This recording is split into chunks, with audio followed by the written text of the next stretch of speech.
O episódio a seguir é destinado ao público adulto. Ele contém descrições gráficas de cenas de crime e diálogo adulto, no qual alguns espectadores podem achar o conteúdo altamente perturbador.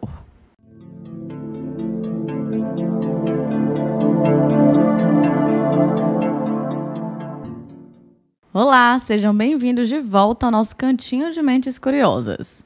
Aqui é o local perfeito para aqueles que amam os pequenos detalhes por trás de um crime.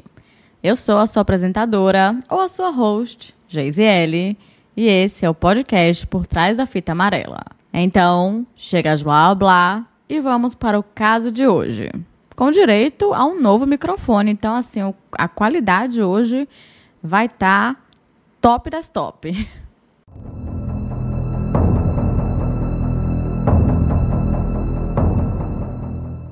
Em uma noite de tempestade em abril de 1990, em Oklahoma, 3 homens estavam indo para um motel quando avistaram um sapato no meio da estrada.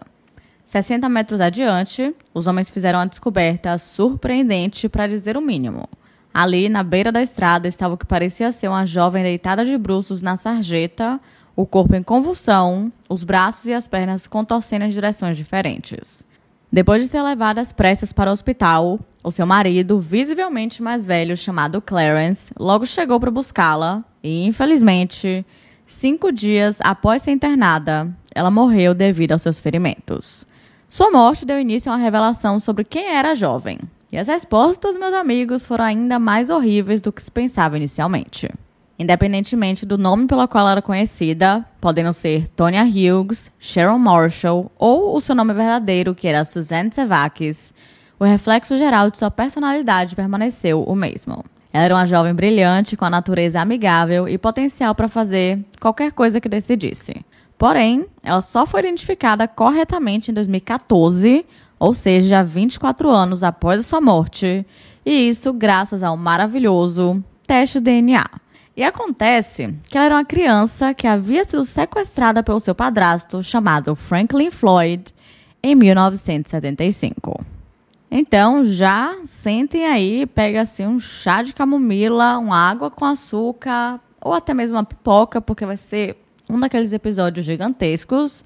Porque além de ser gigantesco, ele é assim, completamente insano, então teremos vários plot twists inimagináveis.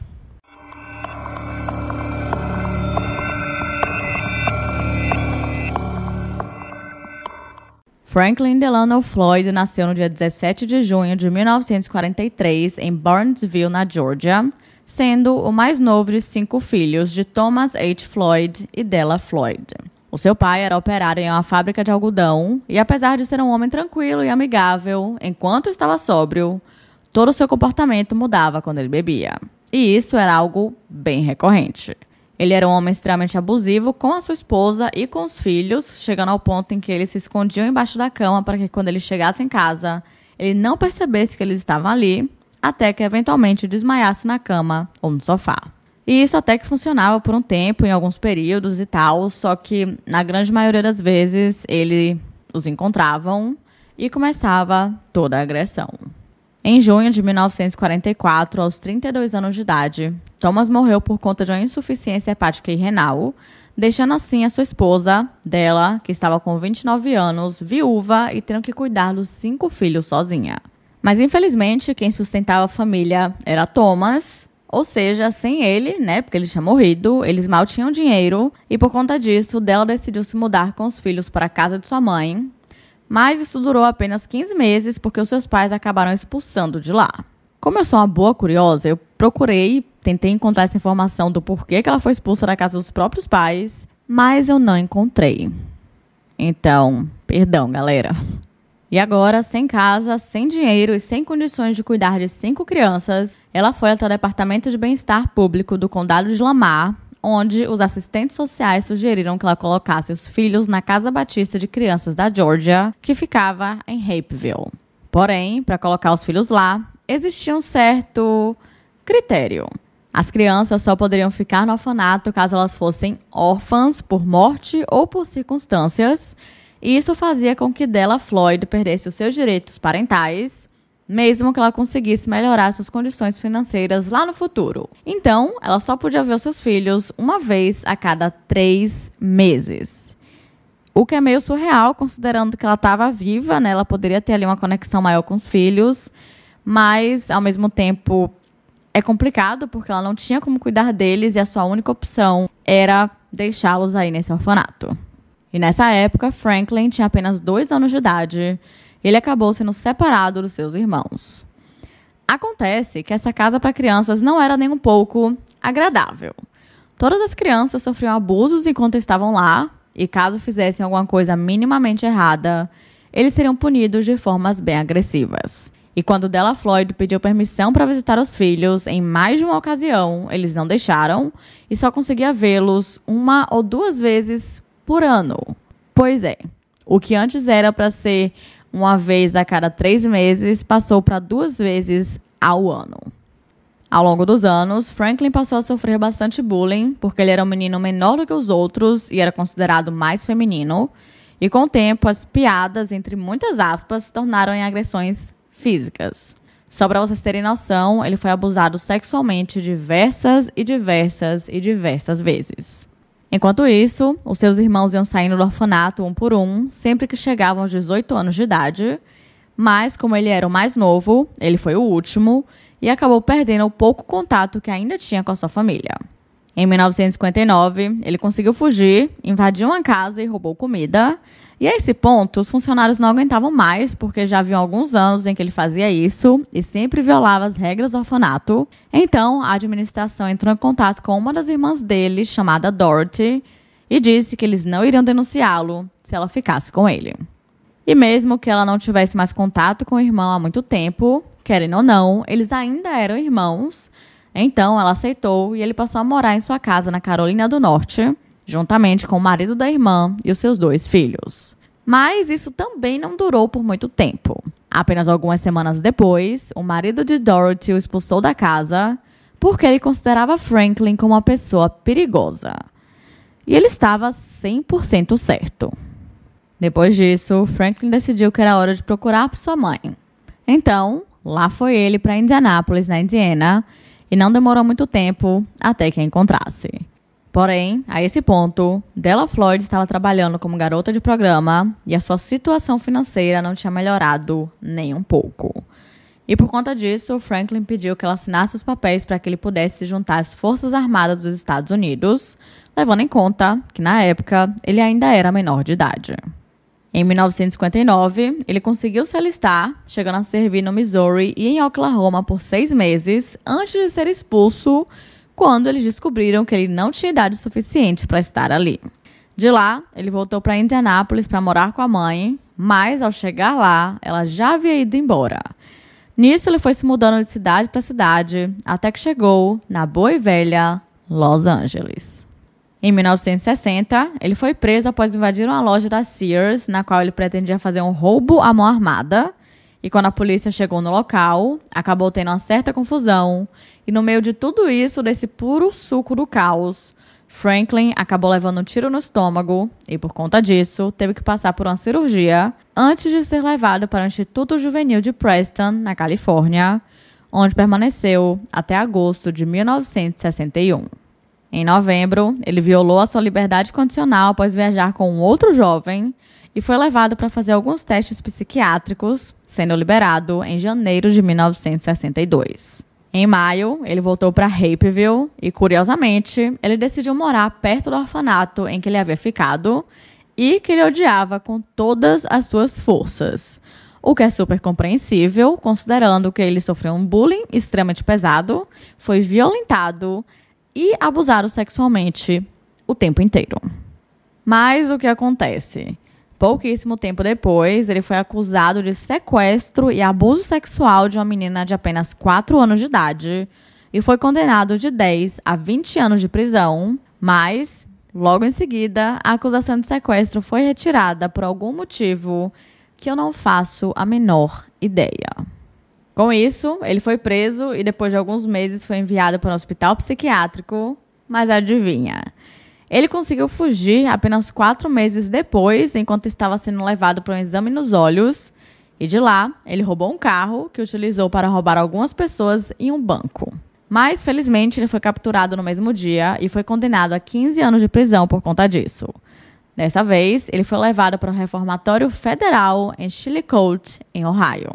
Novamente, ele tentou escapar, mas todo o plano deu completamente errado e ele recebeu 5 anos adicionais e foi transferido para a penitenciária federal de Lewisburg, na Pensilvânia. E assim, vocês já sabem que qualquer pessoa que cometa crimes contra crianças, especialmente crimes sexuais, acaba se tornando um alvo para outros prisioneiros. Porque nem mesmo os criminosos que estão lá dentro aceitam esse tipo de coisa. E dito isso, obviamente, Franklin Floyd virou um alvo gigantesco. Por conta de todas as agressões que ele teve que sofrer, depois de um tempo ele foi transferido para uma outra penitenciária federal, só que dessa vez na cidade de Marion, em Illinois, que por sinal foi criada para substituir a prisão de Alcatraz, que fechou em 1963. Isso aí realmente só foi assim um momento curiosidade, e é isso. Dessa vez, Franklin sabia exatamente o que ele esperava, então ele decidiu encontrar um, entre aspas, protetor, mais conhecido como um daddy, em tradução livre aí, um papai, que basicamente era um outro cara que também lhe abusaria sexualmente, mas ele seria o único. E esse homem iria lhe proteger de todos os outros. Então, mesmo que fosse uma situação simplesmente terrível, era menos pior do que ser abusado por milhares de outros prisioneiros ou até mesmo agredido e até mesmo sofrer aí umas certas tentativas de assassinato. Enquanto ainda estava na prisão, ele começou a se interessar por direito e até estudou para o teste de desenvolvimento educacional geral, mais conhecido como GED, e ele passou nesse teste e conseguiu seu diploma do ensino médio. Em novembro de 1971, ele conseguiu liberdade condicional pela sua sentença estadual e foi enviado para a Penitenciária Federal de Atlanta para poder servir os seus últimos anos pela acusação de tentativa de fuga de 1962. Um ano depois, ele recebeu liberdade condicional, mas em janeiro de 1973, ele foi preso novamente. Dessa vez pela tentativa de sequestro de uma mulher em um posto de gasolina, mas por sorte, ela conseguiu escapar e o denunciou. Só que ao invés de aparecer no seu julgamento, ele simplesmente fugiu, mudando de nome diversas vezes. E é a partir daqui que Franklin Floyd começou a mudar de identidade.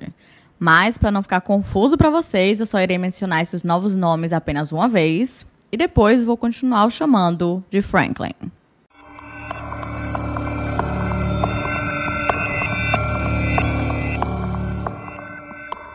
Em 1974, ele passou a utilizar o nome de Brandon Cleo Williams enquanto estava em uma parada de caminhões na Carolina do Norte. Ele conheceu uma mulher chamada Sandy Frances Brandenburg, mais conhecida apenas como Sandy Chipman.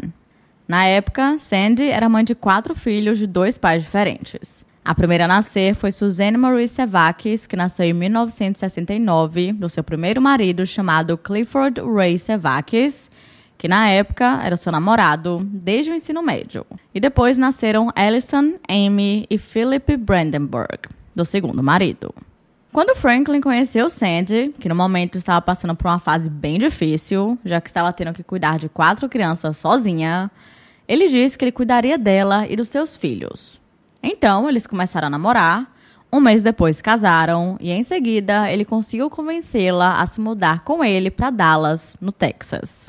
Mas, depois que eles se mudaram, Sandy começou a perceber que Franklin, ou Brandon Williams, como ela conhecia, não era um cara tão legal assim.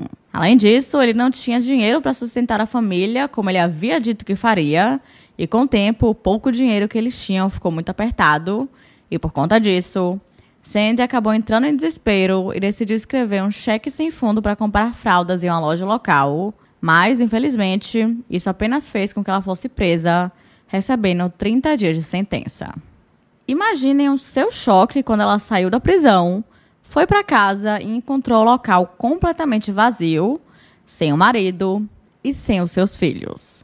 Quando ela percebeu que eles haviam sido sequestrados pelo padrasto, ela tentou fazer a acusação, mas as autoridades locais disseram que, como eles eram casados, Franklin tinha o direito de levar as crianças. Felizmente, hoje em dia, não funciona mais dessa forma, ainda bem, porque complicado, né? Hoje em dia, pais, padrastos, enfim, eles podem sim ser acusados de sequestro. Mas, continuando. Com o tempo, Sandy conseguiu encontrar suas duas filhas do meio, Allison e Amy, e ambas haviam sido deixadas em grupos de serviços sociais organizados por igrejas diferentes. Mas, infelizmente, ela nunca encontrou Suzanne e nem o seu filho, Philip. E dando uma boa avançada aqui no tempo até 2019, Philip foi positivamente identificado através de testes de DNA quando ele descobriu sobre tudo isso e decidiu se apresentar à polícia. Acontece que ele havia sido deixado em orfanato e havia sido adotado por uma família. Já Suzanne, Sandy nunca mais viu. E é aqui que entramos na segunda parte desse caso.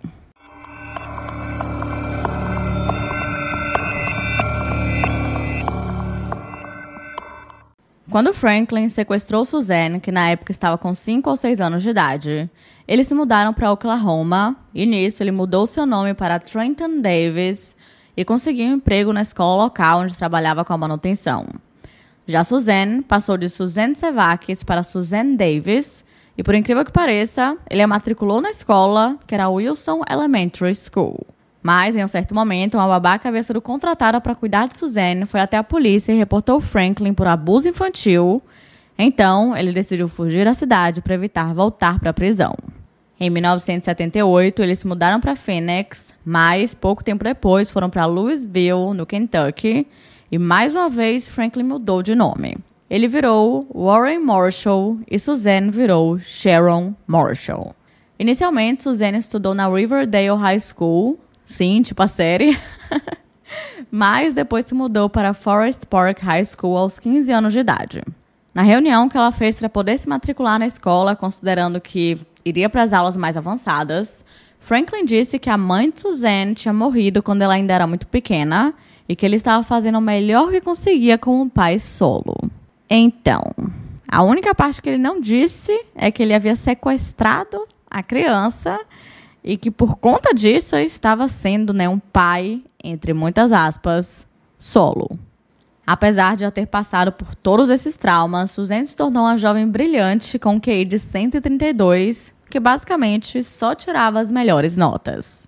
Ela tinha o grande sonho de se tornar uma engenheira aeroespacial e frequentar o Instituto de Tecnologia da Georgia, e ela era uma gênia da matemática. Além disso, basicamente todo mundo gostava dela. Ela tinha alguma coisa que sempre atraía todos, sempre sorridente e aparentemente muito feliz. Pelo menos perto dos amigos. Quando ela ficava perto de Franklin, que todo mundo achava que era o seu pai, a sua personalidade mudava e ela ficava muito mais introspectiva. Como vocês podem imaginar, ele era extremamente rígido e tinha muitas regras, e por conta disso, vivendo essa situação por anos e realmente acreditando que ele era o seu pai, ela obedecia praticamente tudo que ele falava, e caso ela não obedecesse, ele arranjava um jeito de puni-la. Todos os dias ela tinha que estar em casa às 4 horas da tarde, aparentemente para limpar a casa e fazer o jantar do pai, porque ele tinha muitas dores na coluna. O que não era verdade, né, gente? Mas era isso que ela dizia para seus amigos. Afinal, a realidade era muito pior. Ela tinha que chegar em casa para que ele pudesse abusá-la sexualmente. Todos os dias. Seus amigos também começaram a perceber que ela usava sempre roupas muito mais inapropriadas para sua idade, e era muito evidente que ela não se sentia confortável com aquilo, parecendo como se alguém tivesse escolhido as suas roupas por ela. Spoiler, era Franklin. Em 1984, Suzanne conheceu uma jovem chamada Jennifer Fisher em um workshop de verão sobre liderança que aconteceu em Berry College, na Georgia. Depois disso, as duas se tornaram muito amigas. Mas uma coisa interessante de se falar é que quando Jennifer pediu o telefone da casa de Suzanne, ela disse que não tinha permissão para dar o número. Então, Jennifer lhe deu seu número para que ela pudesse ligar quando quisesse. Depois de quase um mês conversando todos os dias pelo telefone, os pais de Jennifer lhe deram permissão para convidar Suzanne /Sharon Marshall para uma noite de pijamas. Quando Franklin a deixou na casa da família Fisher, ele começou a dizer que era pintor e que poderia conseguir muitos trabalhos naquela área, chegando até a dar um cartão para os seus pais, e continuou insistindo nisso. No dia seguinte, quando ele foi buscar Suzanne, ele ficou perguntando se eles haviam conseguido algum trabalho para ele, sendo que eles literalmente tinham acabado de se conhecer. Na segunda vez que Suzanne foi para a casa de Jennifer, Franklin pediu para conversar com o pai dela em particular. E, gente, ele teve a cara de pau de pedir dinheiro emprestado. Sim, ele pediu dinheiro emprestado para uma pessoa aleatória que ele tinha conhecido no dia anterior. Claramente, ele precisava ali de um óleo de peroba para esfregar na cara de pau. Mas, né, enfim, obviamente, o pai de Jennifer disse que não, que eles não se conheciam e que ele não iria emprestar dinheiro para uma pessoa que ele não conhecia. Com o tempo, Suzanne ficava chamando Jennifer para ir para sua casa, mas os pais dela não gostavam muito dessa ideia, porque eles ainda não sabiam se podiam confiar em Franklin, já que claramente tinha uma coisa muito esquisita nele, só que eles ainda não sabiam o quê. Porém, em um certo dia em que o pai de Jennifer estava em uma viagem a trabalho, a sua mãe acabou cedendo e levando a filha para a casa de Suzanne para poder passar a noite. Assim que Jennifer entrou na casa, Suzanne apontou para uma foto e disse que aquela era sua mãe e que ela se chamava Linda. Mas nós sabemos que aquela não era realmente a sua mãe e que provavelmente era uma foto aleatória que Franklin encontrou e fez ela acreditar que era. Sabe aquelas fotos prontas que já vem no porta-retratos quando você vai em uma loja? Então, era uma foto dessa. Uma coisa que chamou bastante a atenção de Jennifer era o fato de que não tinha uma porta no quarto de Suzanne e, ao invés disso, tinha apenas uma cortina. O quarto de Franklin também não tinha porta e o único que tinha era um que Suzanne não tinha permissão para entrar. Mais tarde, no mesmo dia, Franklin disse que iria levar as meninas para jantar e que, em seguida, iria levá-las para dançar. Nessa época, Jennifer tinha apenas 14 anos de idade e Suzanne 15. De acordo com Jennifer, ela se lembra perfeitamente desse dia. E ela diz que quando elas chegaram no bar para dançar, tinham vários homens mais velhos observando Suzanne da forma mais esquisita e assustadora possível. Mas que mesmo assim ela estava super tranquila com aquilo, como se já estivesse acostumada. Ao voltarem para casa, as meninas ficaram conversando e falando sobre os homens esquisitões do bar. E depois começaram a se trocar para dormirem. E enquanto Suzanne mexia nas roupas, Jennifer percebeu que ela tinha uma gaveta repleta de lingeries bem sexy. E até perguntou se o pai dela deixava ela ter essas lingeries. E, para sua surpresa, Suzanne disse que era ele quem comprava. O que é minimamente perturbador. Pouquíssimo tempo depois, quando elas ainda estavam trocando de roupa, Franklin entrou no quarto gritando desesperadamente enquanto seguravam a arma. E ele ficou fazendo isso por um tempo, falando várias coisas que Jennifer não conseguia entender. E depois, como se nada tivesse acontecido, ele começou a rir, como se aquilo tudo fosse uma grande piada de mau gosto. E quando ele foi embora, Suzanne disse para ela não se preocupar, porque aquilo era algo que seu pai costumava fazer de brincadeira. Depois disso, elas nunca mais falaram no assunto e continuaram sendo amigas normalmente. Porém, em outro dia, a família Fisher chegou em casa e encontraram Franklin sentado no sofá deles e Suzanne sentada do lado, chorando. Ele chegou a dar uma desculpa, dizendo que eles tinham ido visitá-los e como a garagem estava aberta, eles ficaram esperando lá dentro. O que é, assim, super normal. Você vai na casa de uma pessoa, dá uma visitinha, aí você vê que claramente não tem ninguém em casa e ao invés de voltar para sua casa e, combinar depois ou mais tarde de refazerem a visita, você apenas começa a testar todas as portas para ver se tem alguma aberta. E então, quando finalmente encontra uma aberta, que é a da garagem, você entra e decide esperá-los dentro da casa deles. Realmente é assim, super normal, Franklin. Mais normal que isso, não há. Obviamente, tudo será mentira. E a família percebeu que isso era uma mentira logo de cara, porque eles sabiam que haviam trancado todas as portas. Então, a partir desse momento, os pais de Jennifer a proibiram de ir para a casa deles novamente. Em 1985, Suzanne começou a namorar um menino da escola, mas Franklin sempre participava dos encontros. O que, novamente, esquisito. No começo, seu namorado aceitou aquilo, mas depois começou a achar tudo muito estranho e bizarro. Mas, como ele gostava muito de Suzanne, ele meio que aceitou por um tempo, mas eventualmente os dois acabaram terminando o relacionamento. Em março de 1986, Suzanne descobriu que havia sido aceita no Instituto de Tecnologia da Georgia com direito à bolsa integral. E quando ela contou isso para Jennifer, as duas ficaram muito felizes porque ela estava muito perto de conseguir seguir os seus sonhos e mais tarde, quem sabe, trabalhar na NASA. Mas infelizmente, isso nunca aconteceria. Quando ela contou para Franklin, ela pensou que ele não a deixaria ir, mas para sua surpresa, ele disse que ela poderia. Alguns meses depois, Suzanne ficou grávida, aparentemente do seu novo namorado, e ela chegou a conseguir fugir com ele, mas Franklin conseguiu encontrá-los em um motel, que lá nos Estados Unidos é diferente do daqui, geralmente são hotéis de estrada mais simples e baratos. E no dia seguinte, Suzanne e Franklin haviam desaparecido.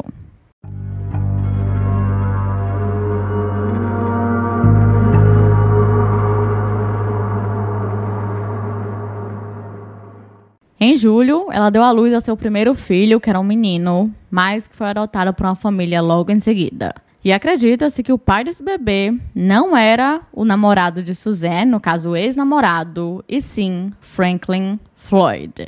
E que, na verdade, ele teria decidido engravidá-la exatamente para que ela não fosse para a faculdade, porque parece que assim que a Georgia Tech descobriu sobre a sua gravidez, eles tiraram sua bolsa de estudos. O que eu achei um grande absurdo, porque só porque uma pessoa está grávida não quer dizer que ela não consegue estudar ou não consegue conciliar, né, estudos com o cuidado do bebê. Eu acho que existem muitas possibilidades, né? Se ela estivesse trabalhando, ela conseguiria colocar o bebê em uma creche, ou então, sei lá, gente, estudar em um período, cuidar do bebê do outro. Ela daria um jeito, porque aquele era o sonho dela. Mas, né, naquela época as coisas eram bem diferentes. As pessoas viam mulheres grávidas como incapazes de fazer qualquer outra coisa do que estarem grávidas. Após o nascimento do bebê, Suzanne se formou no ensino médio e quase que imediatamente ela e Franklin arrumaram suas coisas e se mudaram, deixando absolutamente tudo para trás.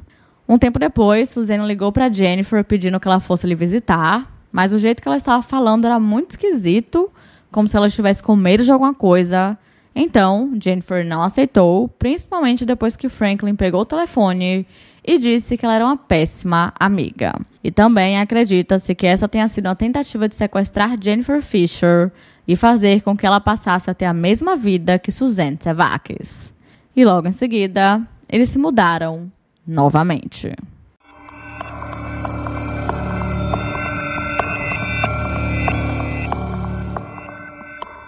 Primeiro, eles foram para Nova Orleans, onde Suzanne ficou grávida mais uma vez, e dessa vez de uma menina, na qual ela foi forçada a dar para adoção.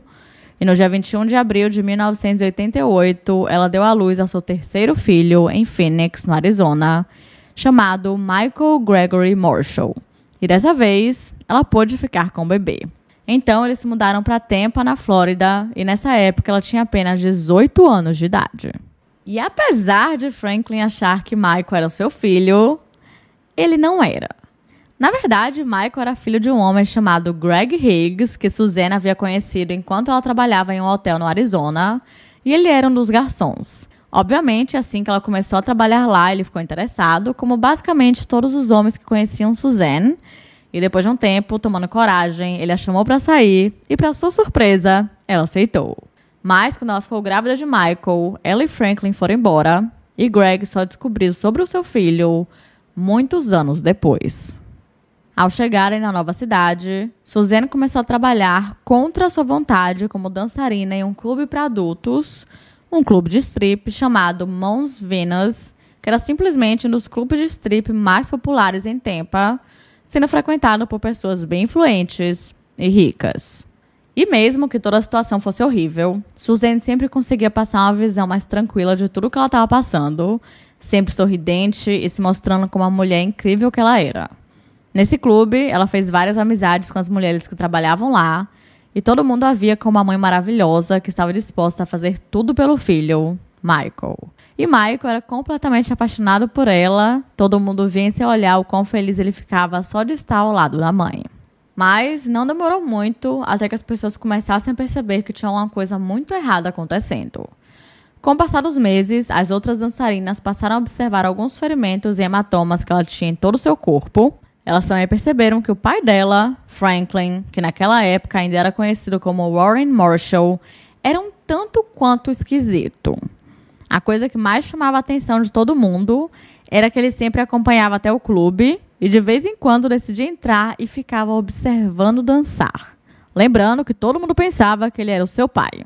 E mais, ele ficava fazendo um comentário sobre o corpo dela para outros clientes. Sério? Que nojo. Credo. E infelizmente piora. Porque nesse caso, à medida que tudo vai passando, a situação começa a ficar ainda pior, o que eu sei é chocante. Uma das melhores amigas de Suzanne no Mons Venus era uma mulher chamada Heather Lane. Heather costumava fazer algumas festas privadas, onde geralmente 2 garotas eram contratadas para dançarem, e nessas festas elas ganhavam muito dinheiro. Quando Suzanne soube disso, ela perguntou se poderia participar porque estava precisando do dinheiro extra, e Heather aceitou, mas Franklin sempre fazia questão de deixá-las nessas festas e até dava camisinha para a filha. Mas em uma dessas festas, um dos clientes foi reclamar para Heather que Suzanne estava tentando ter relações sexuais com os homens e cobrando extra, o que não podia, porque eles já pagavam ali pela festa, então, você não tinha como pedir dinheiro extra por outros tipos de serviços. Então, Suzanne acabou sendo colocada para fora. Acontece que quem tinha forçado a fazer isso era Franklin, que, por sinal, aqui só abrindo um adendo, ele não trabalhava, tá? Ele só forçava ela a fazer tudo isso e ele ficava lá fazendo absolutamente nada o dia inteiro. Um tempo depois, Suzanne virou muito amiga de uma outra dançarina do Mons Venus. Dessa vez, era uma jovem de 19 anos de idade, chamada Cheryl Ann Commesso.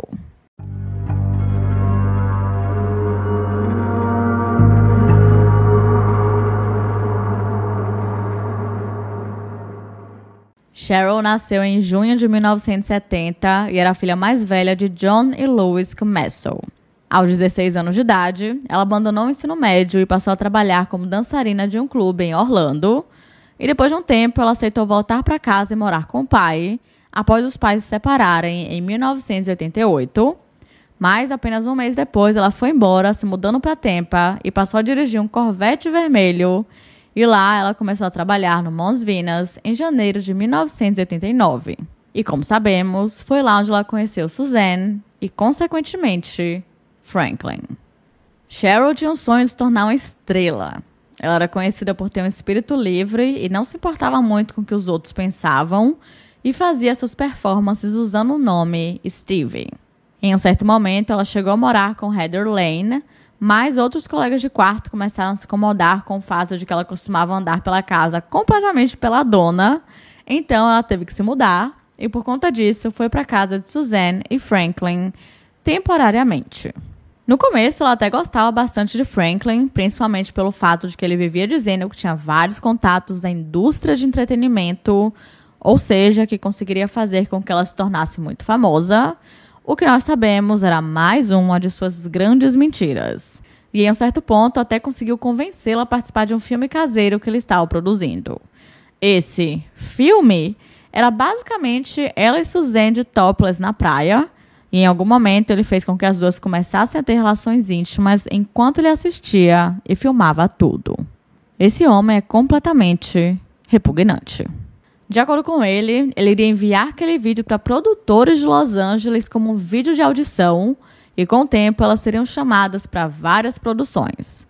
E isso, obviamente, deixou Cheryl muito animada, mas quando Heather descobriu sobre isso, ela confrontou Cheryl e perguntou por que ela estava se envolvendo com um esquisitão que nem Franklin / Warren Marshall.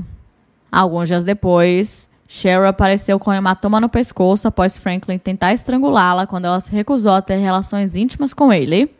Então, a partir daquele momento, ela decidiu se vingar dele através de Suzanne. Ela fez algumas ligações para o Serviço Social da Flórida e os informou que Suzanne estava coletando cheques do governo, mas que recebia mais de $1.500 por semana como dançarina de um clube para adultos. Só que não era a Suzanne que pegava esse dinheiro para ela tinha que pegar para Franklin. E por conta disso, por conta da denúncia, Os cheques não foram mais enviados e isso deixou Franklin 100% pistola. Ele começou a fazer várias ligações para o Mons Venus à procura de Cheryl, mas sempre quem atendia era Heather e ela dizia que ela não estava lá e desligava o telefone. Em um certo dia, ele decidiu ir até o clube e esperar por ela até que ela chegasse no trabalho. E quando ela chegou, ele tentou puxá-la para dentro do seu carro, mas como ela obviamente começou a gritar desesperadamente, Heather apareceu e chamou seguranças. Mas infelizmente, uma semana depois, Cheryl Ann Comessel simplesmente desapareceu.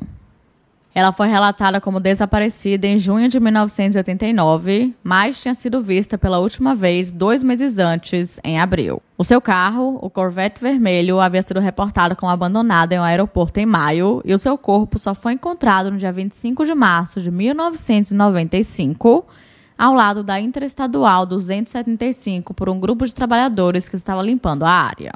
E como ela estava sem nenhuma identificação, ela acabou se tornando a Jane Doe da Interestadual 275, sendo identificada apenas no ano seguinte, em julho de 1996. E ela morreu por conta de 2 tiros na cabeça.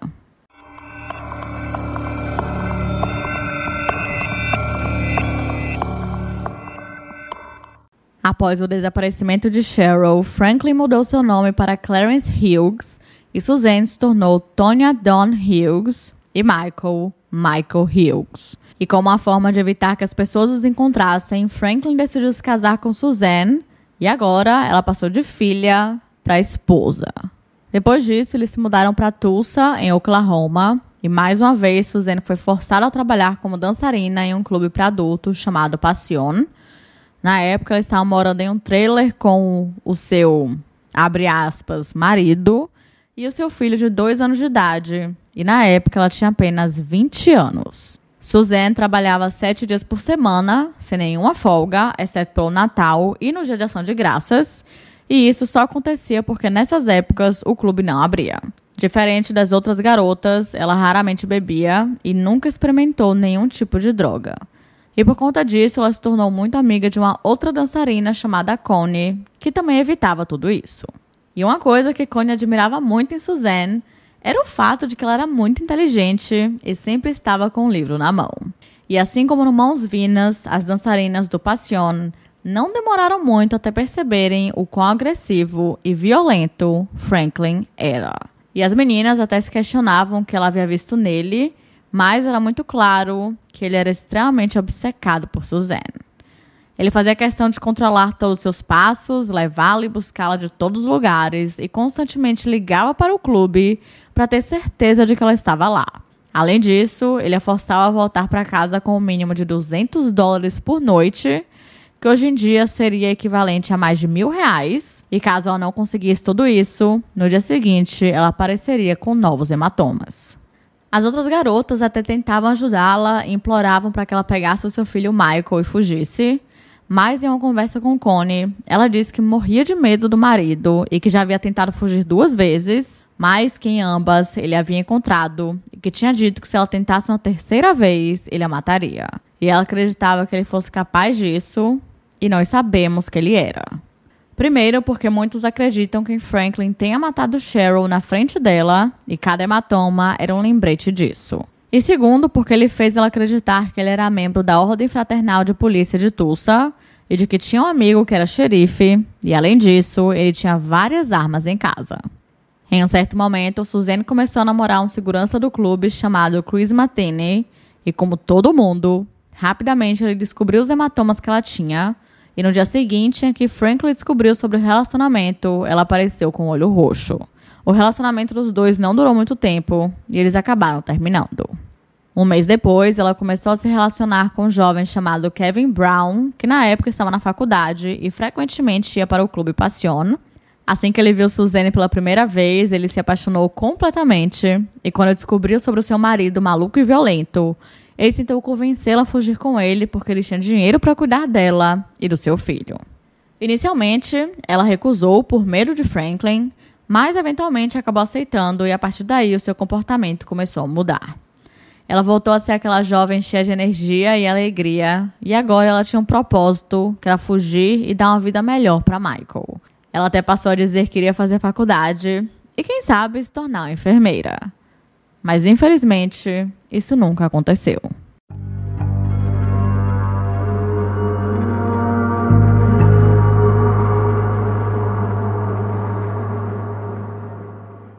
Em abril de 1990, 3 homens estavam dirigindo pela Interestadual 35 e quando eles passaram por uma parada de caminhões, um dos passageiros viu um objeto ao lado da estrada e no começo eles pensaram que fosse apenas um sapato, mas ao chegarem mais perto, viram que tinham acabado de encontrar o corpo de uma jovem.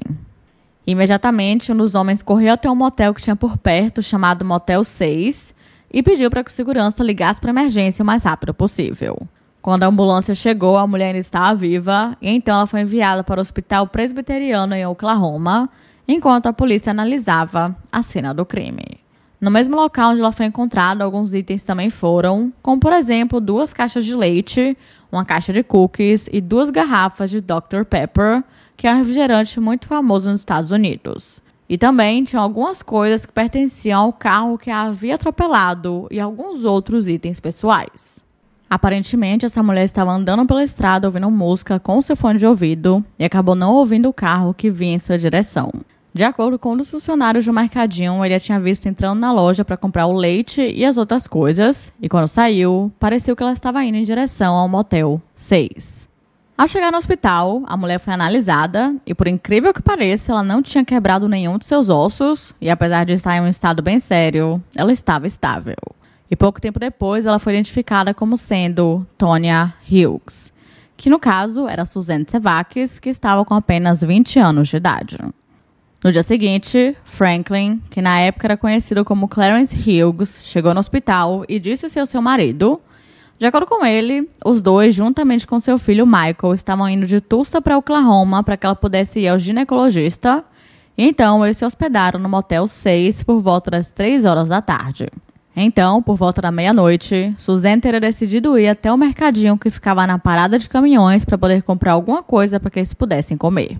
15 minutos depois, ela teria ligado de um telefone público para avisar que não tinha encontrado comida de bebê e que estava voltando para o motel com leite e biscoitos. Depois disso, de acordo com ele acabou caindo no sono e só soube do acidente na manhã seguinte. Assim que ele soube que uma mulher havia sido encontrada ao lado da estrada, ele ligou para a polícia e quando os policiais chegaram no motel, ele disse que a sua esposa era uma dançarina profissional de um clube para adultos e que ela adorava se encontrar com homens aleatórios e que era super comum que ela ficasse fora de casa na maior parte da noite. Então, para recapitular, ele achava que a sua esposa tinha apenas saído, se encontrado com um cara aleatório e que provavelmente não era ela que havia sido atropelada. Mesmo que ele soubesse que ela tinha saído para comprar leite e biscoitos. Mas, enfim. A polícia chegou a olhar o seu carro, mas ele estava sem nenhum dano. E em seguida, Franklin foi para o hospital. A esse ponto, Suzanne havia entrado em coma e os médicos disseram que a única coisa que eles poderiam fazer naquele momento era esperar, porque eles já tinham feito de tudo. Mas Franklin demonstrou um total de 0 reação. Mesmo quando o médico disse que eles tinham altas expectativas de que ela fosse acordar, já que os seus sinais vitais estavam muito bons. Geralmente, nesse tipo de situação, o marido ficaria aliviado, muito feliz e esperançoso, mas Franklin não era um marido comum. Depois de um tempo, ele pediu caneta e papel para a enfermeira e quando ela lhe entregou os itens e foi embora, ele prendeu o papel na porta, que dizia que não era para terem visitantes. Mas, quando Connie foi visitar Suzanne começou a reagir à sua voz. Então, os enfermeiros sempre a chamavam quando Franklin saía do hospital.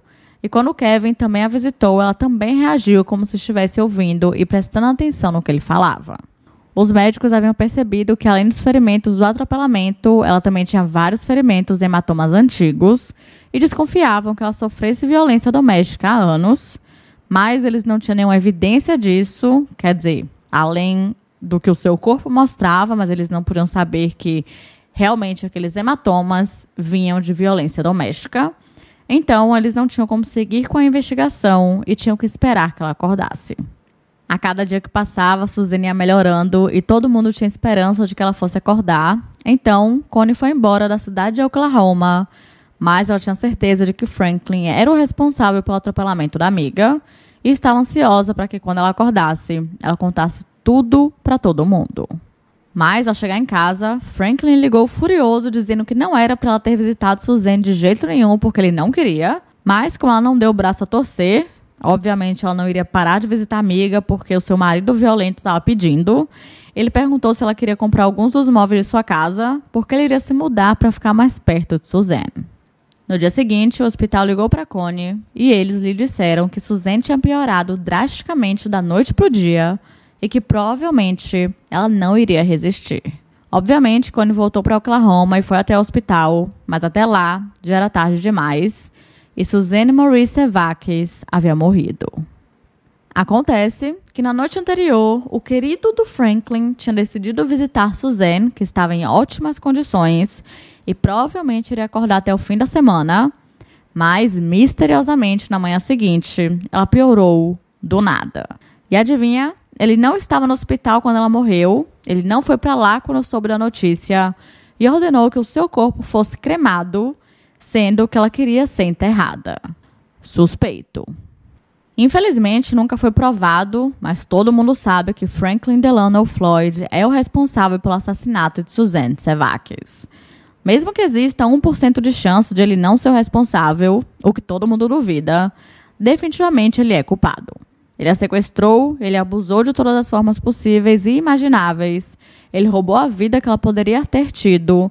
Ele roubou seus sonhos e aos poucos foi lhe matando. Dia por dia, semana por semana, mês por mês e ano por ano.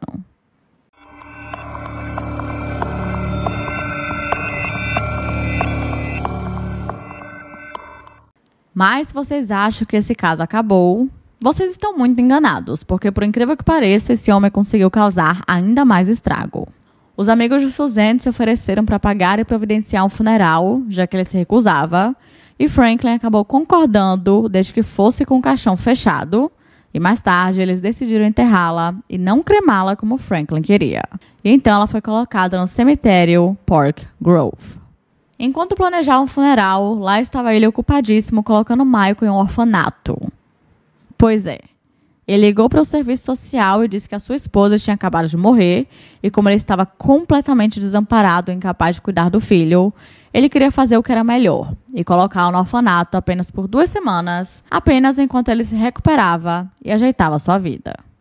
No funeral, a polícia apareceu e o levaram para interrogatório porque eles haviam descoberto que a certidão de nascimento de Tonya era falsa e que pertencia a uma criança que havia morrido alguns anos atrás. Mas, como Franklin disse que não fazia a menor ideia de que a certidão fosse falsa, a polícia teve que soltá-lo, porque eles não tinham provas de que ele sabia. Foi então que Franklin percebeu que as coisas iam começar a dar muito errado para ele e que ele precisava sair da cidade o mais rápido possível. Acontece que ele havia feito 2 seguros de vida para Suzanne, que totalizavam $80 mil, e eles seriam designados a Clarence Marcus Hughes, que novamente era o nome que ele estava utilizando na época. Então, quando a sua esposa morreu, lá foi ele pedir por esse dinheiro. Literalmente horas após o seu funeral. Porém, quando ele foi dar o seu número de seguro social, que é tipo o CPF, ele acabou dando o seu número real. Ao invés de dar o número de Clarence Hughes, ele deu o de Franklin Delano Floyd. Eu não sei se vocês lembram, considerando a montanha de informações desse caso, mas Franklin era um homem procurado pelo FBI. Ou seja, quando o agente de seguros colocou aquele número no sistema, imediatamente apareceu a informação na tela o informando sobre isso. Mas, obviamente, ele não podia dizer isso para Franklin, então ele disse que deu tudo certo e que ele receberia o seu dinheiro em breve.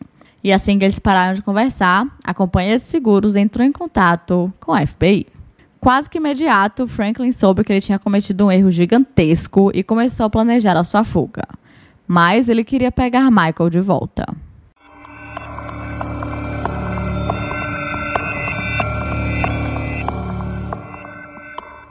A esse ponto, Michael estava morando em Choctaw, em Oklahoma, e havia sido adotado temporariamente por Ernest e Merle Bean. Mas, imediatamente, eles começaram a perceber algumas coisas no comportamento de Michael que eram bem preocupantes. Assim que ele chegou na casa do casal pela primeira vez, ele ficou de joelho e começou a bater a sua cabeça contra o chão diversas vezes. Além disso, ele não parava de chorar de jeito nenhum e ficava deitado no chão como se estivesse com muita dor e agonia, se recusava a comer e a falar e não conseguia dormir. Isso durou por 5 dias, até que aos poucos ele foi melhorando. Após o fim da primeira semana, o serviço social ligou para Ernest e Merle e disse a eles que havia sido feita uma denúncia formal, alegando que Michael era maltratado pelo pai e, por conta disso, ele permaneceria sob os cuidados do serviço social até que o caso fosse investigado. Depois, ele foi colocado permanentemente no sistema de adoção e a família Bean fez questão de adotá-lo, mesmo sabendo que seria um grande desafio, porque ele tinha várias questões e, querendo ou não, eles já haviam se apegado a Michael. E aqui, mais um erro foi cometido por Franklin Floyd. Ele decidiu voltar para a cidade onde nasceu, na Geórgia, que era onde ele estava sendo procurado após fugir da prisão, lá atrás, há muitos anos. Nisso, rapidamente, a polícia o encontrou e ele foi preso. Lá dentro, ele focou 100% a sua atenção em conseguir Michael de volta e até contratou um advogado para poder conseguir a sua custódia, dizendo ao juiz e ao serviço social que se ele saísse, ele conseguiria um emprego, mudaria sua vida e seria um pai melhor. E por incrível que pareça, isso funcionou e o juiz concordou em dar visitas supervisionadas, mas, felizmente, eles pediram que ele fizesse um teste de paternidade para comprovar que Michael era o seu filho. No começo ele recusou, mas, sinceramente, ele não tinha muita opção porque ele só poderia fazer as visitas caso fizesse o teste. E, para surpresa de Franklin, o resultado deu negativo e as visitas pararam na mesma hora. E, finalmente, Michael foi oficialmente adotado pela família Bean, considerando que até aquele momento eles ainda estavam naquele processo inicial e ainda faltava ali a confirmação oficial. Só que mesmo que Franklin não fosse o pai biológico de Michael, ele não ia desistir com tanta facilidade assim. Acreditem ou não, após ficar anos foragido, ele recebeu apenas 33 meses de prisão e lá estava ele, livre, leve e solto.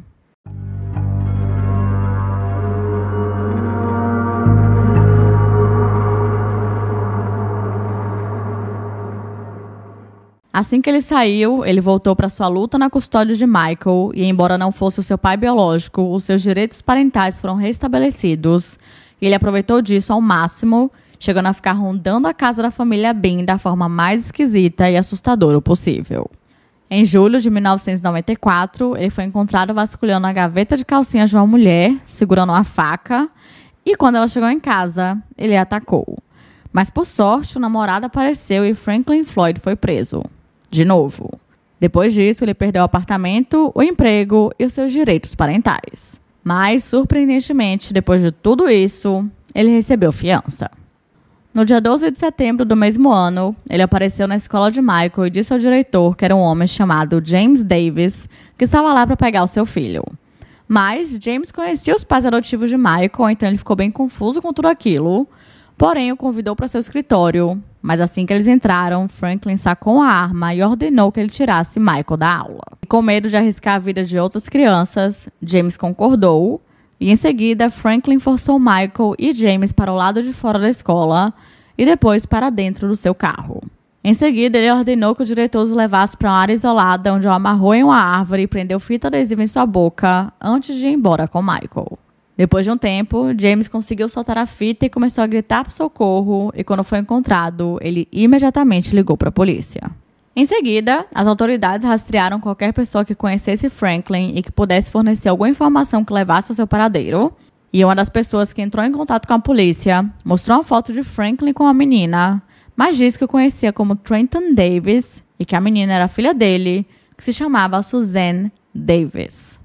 Depois, uma das amigas de Suzanne entrou em contato com a polícia e disse que a mulher que tinha morrido, Tonya Hughes, ela conhecia como Sharon Marshall. Como vocês podem imaginar, a polícia ficou bem confusa com tudo isso, e agora eles não faziam a menor ideia do nome verdadeiro de Tonya/Sharon/Suzanne. E além de tudo isso, eles perceberam que a garota da foto não poderia ter mais de 6 anos de idade, e caso ela fosse mesmo a sua filha, ela teria sido concebida quando ele estava na prisão. O que seria impossível. Mas, por enquanto, eles tiveram que deixar esse mistério de lado e focar apenas em encontrarem Michael. Após 6 semanas, Franklin cometeu mais um erro. Ele não sabia que a polícia já sabia sobre todos os seus nomes falsos, então ele tentou renovar a identidade de Warren Marshall. Depois, ele usou essa identidade para conseguir uma carteira de motorista na Flórida e deu seu novo endereço em Louisville, no Kentucky. E, rapidamente, o sistema alertou ao FBI. Pouco tempo depois, ele foi preso, mas, infelizmente, Michael não estava com ele e não havia nenhum sinal de que ele estava com a criança. Não demorou muito tempo até que a polícia descobrisse que 1 semana depois que Franklin sequestrou Michael, ele estava em Atlanta, onde se internou em um hospital psiquiátrico e disse aos médicos que a sua esposa e filho haviam morrido e ele estava devastado. 8 dias depois, ele saiu do hospital e comprou uma passagem só de ida para o Kentucky. E pelo fato de ele ter comprado apenas uma passagem, a polícia não faz a menor ideia de onde estava Michael e o que tinha acontecido com ele. E quando Franklin foi questionado, inicialmente ele disse que não tinha levado Michael e que uma máfia o havia sequestrado porque eles estavam atrás dele. Então, essa seria meio que uma forma de vingança. Mas, logo depois, ele disse que ele tinha levado embora para protegê-lo. Em um outro momento, Franklin ligou para sua irmã e admitiu ter afogado Michael apenas porque ele se recusou a dizer que o amava. E em janeiro de 1995, a polícia encontrou um carro que ele havia roubado 1 semana antes de se internar no hospital psiquiátrico. Eles usaram cães farejadores para revistar o carro e os cães sentiram cheiro no porta-malas, mas infelizmente não havia nenhuma evidência que pudesse comprovar que Michael Hughes estava realmente morto, mas pelo menos eles tinham suficiente para acusar Franklin Floyd de sequestro e ele foi condenado a 55 anos de prisão. Ele só não recebeu a pena de prisão perpétua porque não haviam provas de que ele havia assassinado Michael. Mas a polícia ainda precisava descobrir o nome verdadeiro de Suzanne. Quando o carro que Franklin estava dirigindo no momento do sequestro de Michael foi encontrado, ele foi vendido em um leilão, mas o mecânico do Kansas, que foi quem comprou o carro, encontrou uma coisa um tanto quanto interessante. Enquanto ele consertava o veículo, ele encontrou um envelope que estava colocado no tanque de gasolina e dentro desse envelope tinham 97 fotos horríveis. A maioria das fotos eram de crianças sendo abusadas e algumas de uma jovem que estava amarrada e que claramente havia sido brutalmente torturada. Imediatamente, o mecânico chamou a polícia e, surpreendentemente, as fotos incluíam imagens de Suzanne quando criança e adolescente, em posições bem inapropriadas.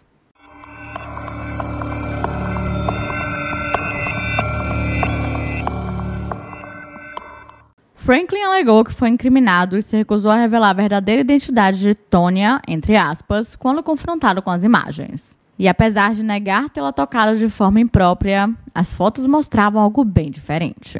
Como ele não deu à polícia nenhuma informação sobre a mulher que eles chamavam de Tonya, as autoridades começaram a se concentrar na identidade da outra jovem nas fotos. Dada a gravidade do espancamento nas fotos, a polícia concluiu que ela deve ter morrido durante a sessão de fotos ou pouquíssimo tempo depois. Como haviam várias mulheres desaparecidas na época, a polícia decidiu distribuir fotos da mulher desconhecida às autoridades das cidades onde Franklin chegou a morar. O FBI começou falando com as autoridades da Flórida, mas não encontraram nada, até que restos mortais foram encontrados em março de 1995. Quando as autoridades da Flórida encontraram os restos mortais, reconheceram imediatamente as joias e o biquíni das fotos, e o ferimento no rosto da mulher combinava com os ferimentos faciais do esqueleto que encontraram. Então, com base em registros dentários, a polícia identificou a mulher como sendo Cheryl Ann Comessel. Em novembro de 1997, Franklin Floyd foi indiciado pelo assassinato em primeiro grau de Cheryl, mas foi declarado incompetente para ir a julgamento. E acreditem ou não, ele odiou isso com todas as suas forças porque ele não queria ser declarado como louco. Então, em setembro de 2002, ele foi para o julgamento e se recusou a deixar seus advogados de defesa usarem o argumento de incapacidade mental, mesmo que isso o salvasse da pena de morte. Ele argumentou que tudo era uma armação e que a polícia queria culpá-lo por algo que ele não fez, chegando até a dizer que o FBI editou as fotos em que aparecia Cheryl praticamente morta. Mas, depois de apenas 4 horas de deliberação, o júri considerou culpado e ele foi condenado à pena de morte. Depois disso, muitas famílias com pessoas desaparecidas foram submetidas a testes de DNA para encontrar uma correspondência para Suzanne, mas nenhuma delas correspondeu. Até que em 2014, o próprio Franklin disse que queria falar sobre Tonya. Ele disse para o FBI encontrar uma mulher chamada Sandy Chipman, com quem ele tinha tido um relacionamento há muitos anos atrás. Quando o FBI encontrou, ela disse que a menina nas fotos era sua filha, Suzanne Servakis, e não Tonya Hughes. Ela também disse que o homem na foto era seu ex-marido, a quem ela conhecia como Brandon Williams, e que ele a havia sequestrado em 1975. E os testes de DNA comprovaram isso. Eles finalmente descobriram quem era a garota da foto.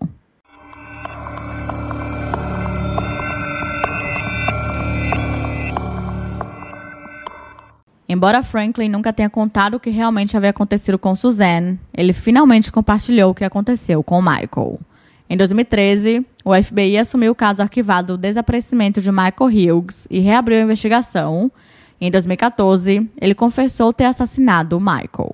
Ele disse que atirou nele porque ele não o amava mais. Em seguida, ele disse que o enterrou na Interestadual 35. E acontece que no dia do assassinato de Michael, alguém ligou para a polícia descrevendo um homem suspeito com um menino em uma parada de caminhões na Interestadual de Oklahoma. Infelizmente, os restos mortais de Michael nunca foram encontrados e a polícia acredita que porcos selvagens acabaram comendo o que havia restado. Hoje em dia, Franklin Delano Floyd está com 80 anos de idade e continua no corredor da morte na Flórida, se recusando a falar sobre Suzanne Servakis. E para quem tiver interesse, no ano passado foi lançado um documentário na Netflix sobre esse caso chamado A Garota da Foto. Então, para quem quer ouvir entrevistas com as amigas de Suzanne, conversando sobre a época em que ela trabalhava naqueles clubes de strip, lá tem bastante disso, então é bem interessante. E no documentário, o investigador principal do caso, chamado Joe Fitzpatrick, também fala bastante de como foi a investigação e de como ele realmente se envolveu em todo o caso, querendo que ele fosse solucionado e que eles conseguissem descobrir a verdadeira identidade de Suzanne Servakis, que assim, como nós vimos, foi algo extremamente lento. E o autor Matt Burbeck, que escreveu 2 livros sobre o caso, também apareceu no documentário, o que eu amei, já que um dos seus livros, chamado A Beautiful Child, que em tradução seria Uma Criança Linda, que foi lançado em 2004, foi a minha fonte para a criação desse roteiro gigantesco. E o seu segundo livro, chamado Finding Cheryl, ou Encontrando Sharon, foi lançado em 2018. E eu não sei se vocês lembram, mas Suzanne também chegou a ter uma filha na época em que ela morou em Nova Orleans, mas foi forçada a entregar para adoção. Anos depois, essa filha foi encontrada e ela também aparece no documentário. O seu nome é Megan Dufresne e hoje em dia ela tem uma ótima relação com seu avô, que é o pai de Suzanne, chamado Cliff Servakis, que também passou muitos anos sem saber o que tinha acontecido com a filha. Megan chegou a ter um filho e ela deu a ele o nome de Michael como uma homenagem a seu irmão, que ela nunca teve a chance de conhecer. Eu quero muito que vocês engajem bastante aqui embaixo, tem uma área para vocês escreverem o que vocês acharam e eu quero que vocês deem a opinião de vocês sobre essa história surreal, que para mim, cada vez que eu ia mais fundo, tudo parecia muito louco. E é bizarro imaginar que Suzanne teve que viver dessa forma. E que, infelizmente, o caso dela não é o único. Mas, felizmente, Franklin vai ficar na prisão pelo resto de sua vida.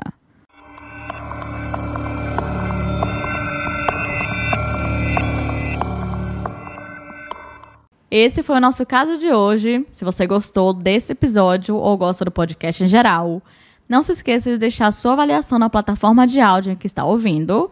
E, claro, seguir as minhas redes sociais e se inscrever lá no canal do YouTube. Todos os links estarão aqui na descrição. Beijos e até a próxima. Fiquem agora com os áudios dos nossos ouvintes.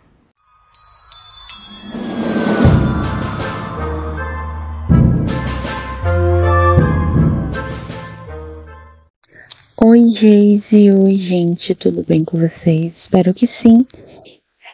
Então, falar sobre o caso Suzanne é muito complicado porque ele é absurdo de todas as formas, de formas que a gente nem imagina que poderia ser, mas acabou sendo. E é muito triste porque Eu sou mãe e, como mãe, eu iria até as últimas consequências para descobrir o paradeiro do meu filho. E prestando atenção no documentário mesmo, eu vi que não foi assim. E só dá pra sentir muito por tudo que ela passou, porque a gente não consegue pensar em tudo que ela realmente passou durante todos os anos de sua vida que ela teve na mão desse monstro, esse covarde, porque ele é um covarde. Fiquem bem e até a próxima.